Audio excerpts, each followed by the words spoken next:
We all know that when something doesn't work, you reset it, right? A reboot often fixes it. The piece of technology or phone, sometimes a webcam doesn't work, I have to reboot my computer. Try rebooting your brain. I'm gonna give you my 5 keys, really quick keys. They're all gonna be common sense, and hopefully you'll turn them into common practice.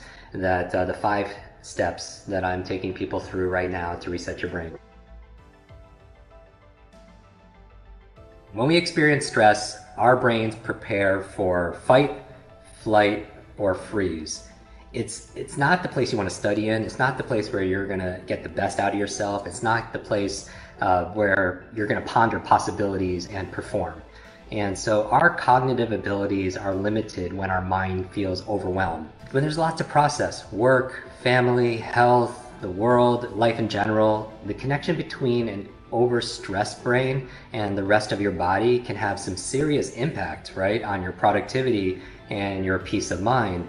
And I've noticed that one of the biggest problems people are facing right now is uncertainty, because you don't feel safe. And we know that stress triggers, when we lose a sense of control, we feel stress, we feel anxiety.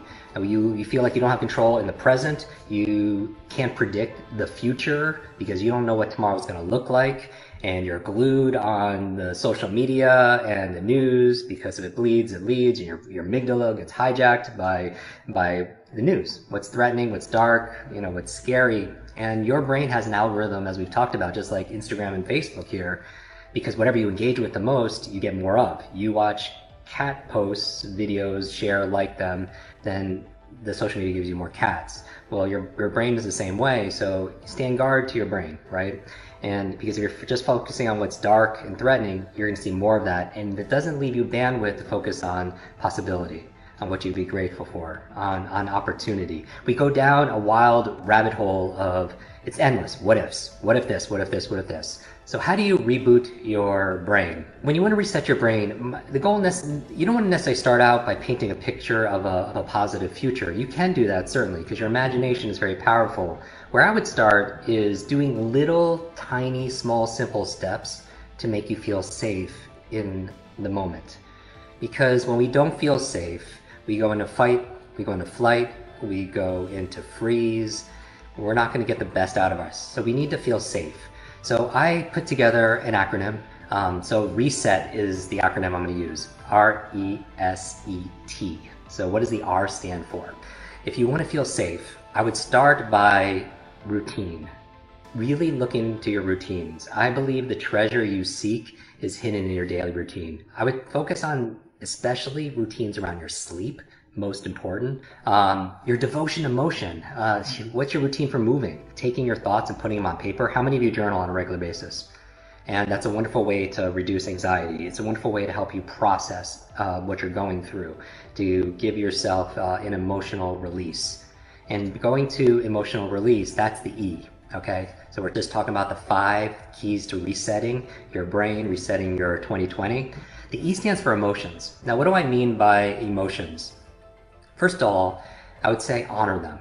Honor them. Don't resist them. Don't feel bad, because you're going to go through this year. How many of you went through a spectrum of emotions this year? I mean, like the full spectrum of emotions.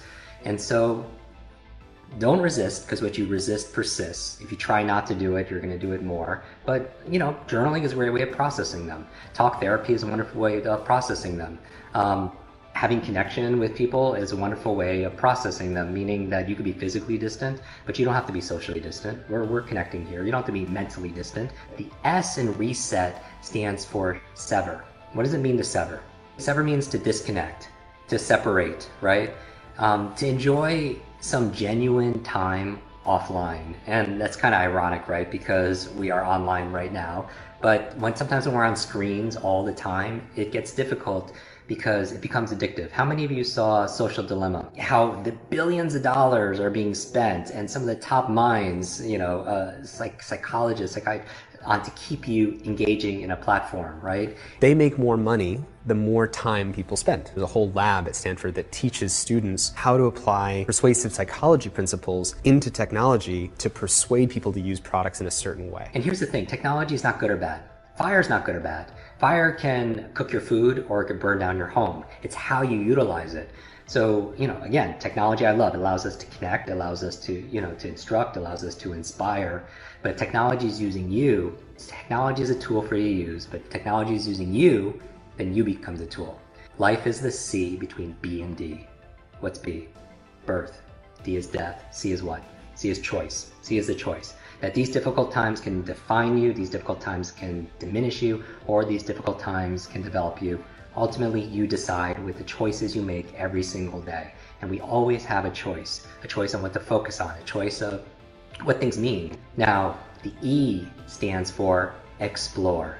Explore. Now, I love this one because I think curiosity is one of the most important emotions to cultivate, along with gratitude. When you're curious, you don't feel as much fear, just like when you are grateful. So what can you explore, right? We're talking about resetting yourself. Part of it is getting curious, and maybe you want to find a new playlist. Maybe you want to try a new workout. Maybe you want to try a new food. Asking yourself this question: what's most important to me in life? What's most important to me in my family? What's most important to me in my career, in my job, in my contribution, in my impact, right? And then lean into that, explore that, see where your passions, even with your kids too, see where their passions go, see where they're, give them enough stimulus and novelty. To build your brain mental muscle, same thing as your physical muscles. You give it novelty and give it nutrition. Right? You give it stimulus, you work it out, and then you feed it with nutrition. Same thing with your brain. Your brain thrives on novelty. And then finally, the T and reset. My fifth tip for you to be able to think about when you want to reset your brain, reset your mind, get a mental reboot, reboot your year if you will, is to really think. And when I say think, I mean dream again, hope again. A lot of people, they pursued a career because of their parents, right? They didn't date somebody because, they were afraid of what other people would think. But it's what's your truth, because that's the whole thing when it talks about regret. A lot of people, they have unfulfilled pasts, and you don't want that to be you. If you're watching this, it's certainly not you. But now, when is now a great time to change that, right? There's that proverb: the best time to plant a tree is 20 years ago. The second best time, today, right now. I'm talking to you. Now is the time to do it. And so dream again. Imagine, and your time is valuable. And I know your time and your attention is something that I don't take for granted. That's why I always want to give you 100%. But take a moment and imagine what you want most. Just dream again. Do not shrink your dreams to meet this current situation. Upgrade your mindset, your motivation, your methods to be able to meet your biggest dreams, your destiny. But imagine what you want most. See it. Feel it. Believe in it. And then work daily for it. We all know that when something doesn't work, you reset it, right? A reboot often fixes it. The piece of technology or phone, sometimes a webcam doesn't work, I have to reboot my computer. Try rebooting your brain. Choose one or more of these activities. You don't have to do all 5. And then see if you feel as though your reset has allowed space for peace, allowed space for performance, allowed space for an upgrade. And remember this, just in closing, that inner peace is the new success. Connection is a new currency. Happiness is a new rich, and keep at it. There is a version of you that you haven't met yet. I promise you. I promise you there's a version of you that you have not met yet. Keep showing up until you are introduced to this amazing person.